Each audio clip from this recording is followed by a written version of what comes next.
Halo semuanya, perkenalkan nama saya Nimade Sudaningsih dengan NIM 1813041041027.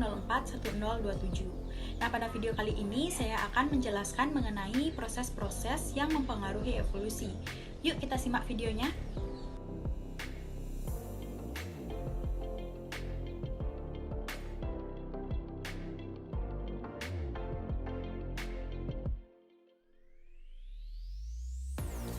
Evolusi adalah suatu proses pewarisan sifat organisme yang berubah dari generasi ke generasi berikutnya dalam waktu yang sangat lama, bahkan hingga sampai jutaan tahun.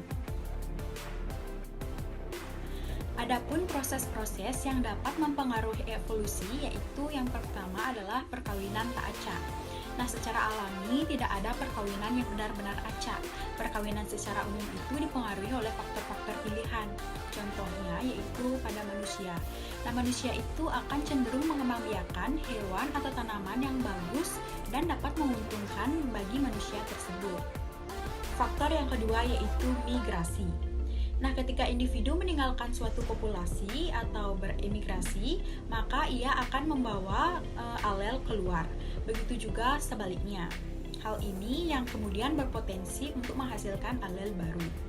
Nah, pergerakan alel antar populasi inilah yang disebut sebagai alel gen, yang artinya migrasi dapat menyebabkan terjadinya variasi sifat dalam suatu populasi.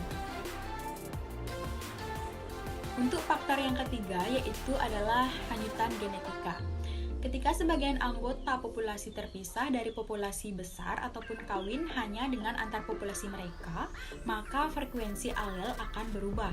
Nah, perubahan dari frekuensi alel ini diakibatkan dengan adanya populasi kecil yang memisah dari populasi besar. Nah, inilah yang disebut sebagai hanyutan genetika. Faktor yang keempat yaitu seleksi alam. Seleksi alam adalah terjadinya perubahan pada suatu lingkungan hidup. Nah, perubahan inilah yang kemudian berpotensi mengakibatkan evolusi. Karena ketika menghadapi suatu perubahan ini, organisme mungkin akan dapat menyesuaikan diri dengan lingkungan baru atau dapat mempertahankan kelangsungan hidupnya.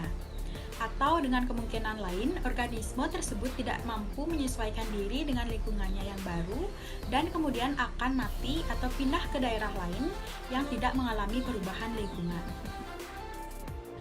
Faktor yang kelima yaitu mutasi. Mutasi adalah suatu bentuk perubahan materi genetik yang bersifat menurun.